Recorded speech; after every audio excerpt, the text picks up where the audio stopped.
कार्यक्रम के सम्माननीय अध्यक्ष भारतीय जनता पार्टी के राष्ट्रीय उपाध्यक्ष श्री शांता कुमार जी,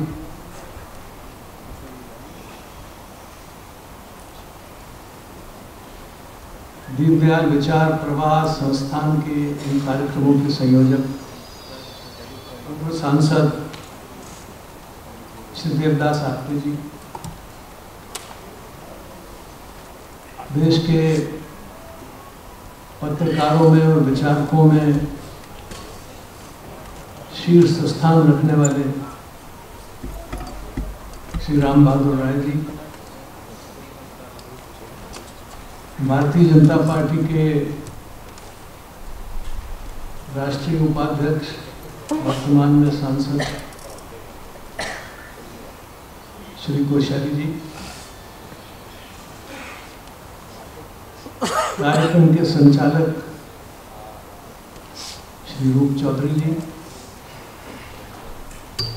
सभागार में पधारे हुए देवियों, सज्जनों, पत्रकार मित्रों, अंतिम वक्ता के लिए एक कठिनाई होती है, कहाँ से शुरू करें और क्या शुरू करें।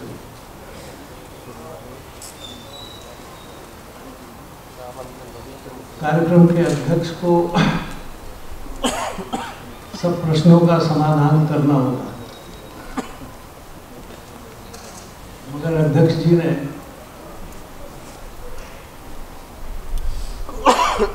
समाधान करने से इनकार तो नहीं कहूँगा, लेकिन अपने को बचा लिया। राम बहादुर जी ने बहुत से सवाल उठाए, उन पर विचार होना चाहिए।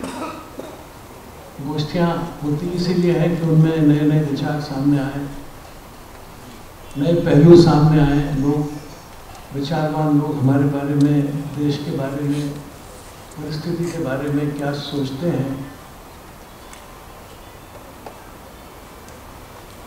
उसका एक पक्ष हमारे सामने आए। इसलिए उन्होंने जो प्रश्न उठाए हैं उस पर सभी को विचार करना है, और जैसा शांता कुमार जी ने कहा कि ये आत्मनिरीक्षण का समय है, मैं समझता हूँ ठीक है। आत्मनिरीक्षण केवल किसी पार्टी के या किसी संस्था के सदस्य के नाते नहीं, बल्कि देश के नागरिक के नाते भी हमें करना है। एक जिम्मेदार नागरिक के नाते, प्रबुद्ध नागरिक के नाते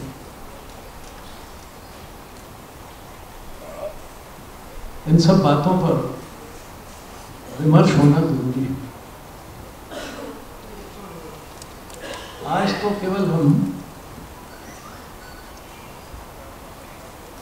पंडित जी की सार्थकता आज के संदर्भ में कितनी अधिक है, कितनी बड़ी है, कितनी महत्वपूर्ण है, उस पहलू पर ज्यादा विचार करें।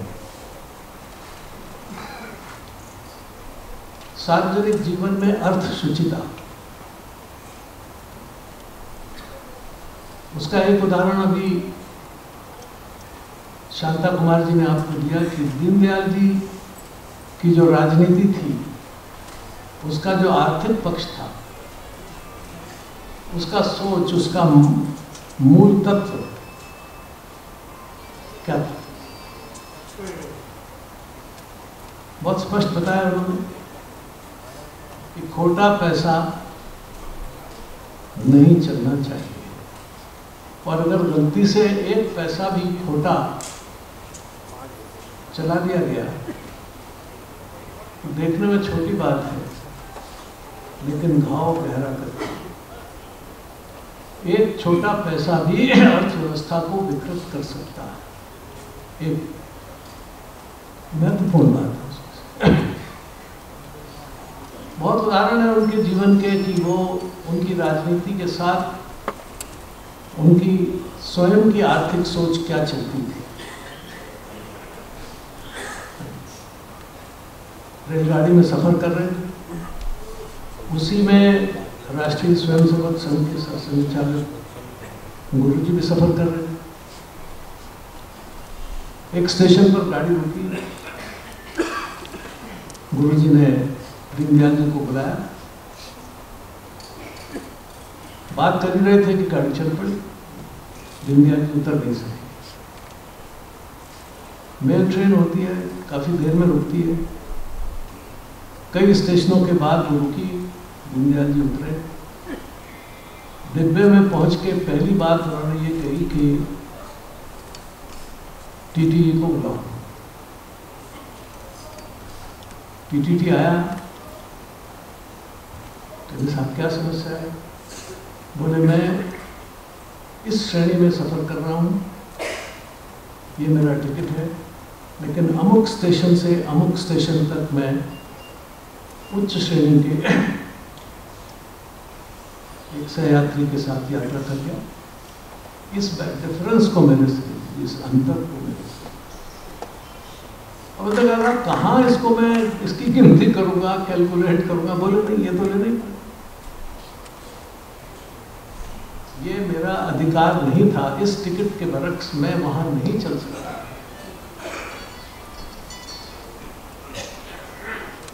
भारतीय जनता जनसंघ के वो राष्ट्रीय महामंत्री थे,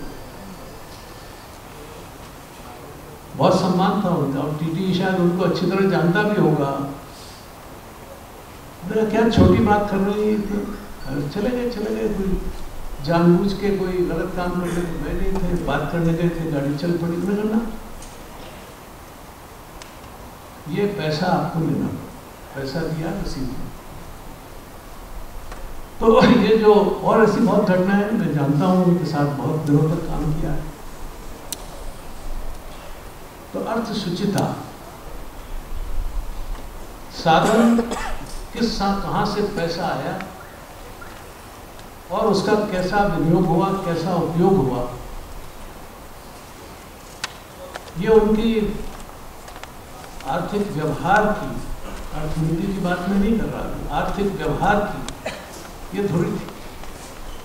और उन्होंने इस पर विचार करते हुए कहा कि अगर हम अपने जीवन की और अपनी संस्था की अर्थव्यवस्था में शुचिता नहीं रखेंगे तो हम राष्ट्र के कोष में शुचिता कैसे रख पाएंगे?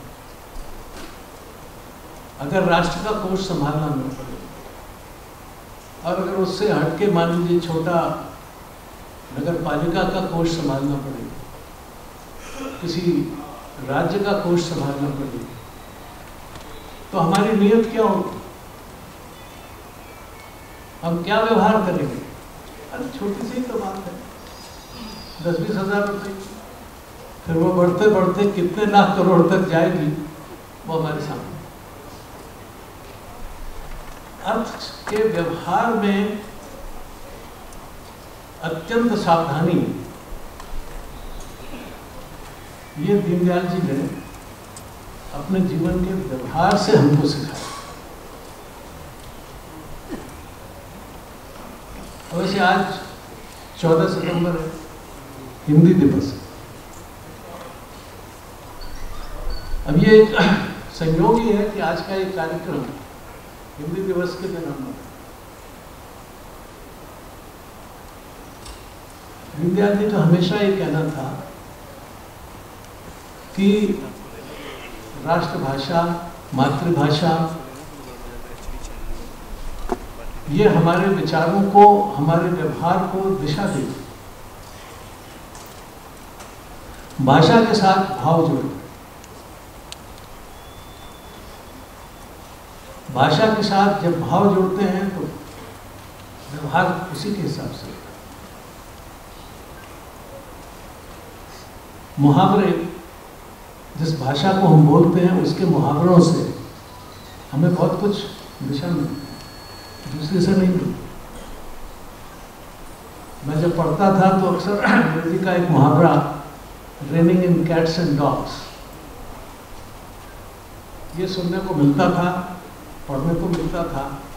घोर वर्षा अगर हो रही है तो वो अंग्रेजी भाषा कहती है उसको कि it was raining in cats and dogs. अब हमने तो कभी कुत्ते और बिल्ली बरसते देखे नहीं।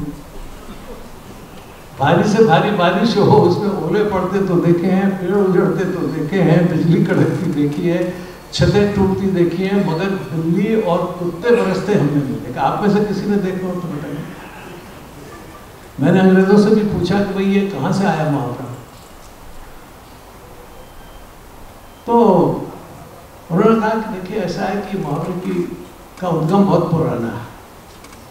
किसी ज़माने में यूरोप के, इंग्लैंड के मकान ऊपर से आज भी होते हैं तिकोने किस्म के, लेकिन आज तो पक्के होते हैं। वो किसी समय फूस वगैरह के बनते थे, कच्चे होती थी छतें उनकी। और एक वर्षा से नहीं, जाड़े से बचने के लिए जो ऐसा तिकोना छत बनता था और उसके नीचे एक सपाट छत होती थी तो बीच में एक खाली स्थान हो जाता था। आज भी हो जाता है। अब अगर बारिश है, ठंड है, तो कुत्ते और बिल्ली जो घर में लोग पालते थे वहाँ वहाँ सुरक्षित रहेंगे, उनको ठंड नहीं लगेगी। और अगर बारिश हो गई और छप्पर छू गया तो कुत्ते और बिल्ली निकल के वहाँ से कूद जाते थे। तो एक पहचान हुई कि अगर कुत्ते और बिल्ली कूद गए वहाँ से तो बारिश तेज हुई थी। तो उनका व्यवहार, भाषा का सोच उस तरफ, हमारे आएगा तो मूसलाधार बारिश, बहुत फर्क। पंडित जी का बहुत आग्रह था इस मामले में कि भाई भाषा की शुचिता, भाव की शुचिता, विचार की शुचिता, व्यवहार की शुचिता, ये सब जुड़े हुए। और इसलिए आपका जो ये सारा, आपकी भाषा, आपका ये सारा जो सांस्कृतिक परिवेश है, ये आपके देश की संस्कृति से, इतिहास से, परंपराओं से, महान ग्रंथों से, उनसे मिलता है आपको। तो एक बात में वो पूरी बात बता जाते थे कि हमको कहाँ जोड़ना है।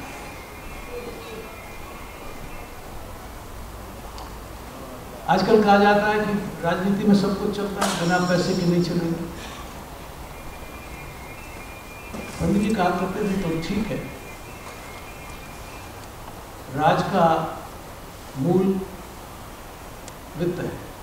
राजस्य मूलम वित्तम, राजस्य मूलम अर्थम, अनेक हमारे विद्वानों ने कहा, कौटिल्य ने कहा। लेकिन इसकी अगली बात हम भूल जाते हैं, वित्तस्य मूलम धर्मम।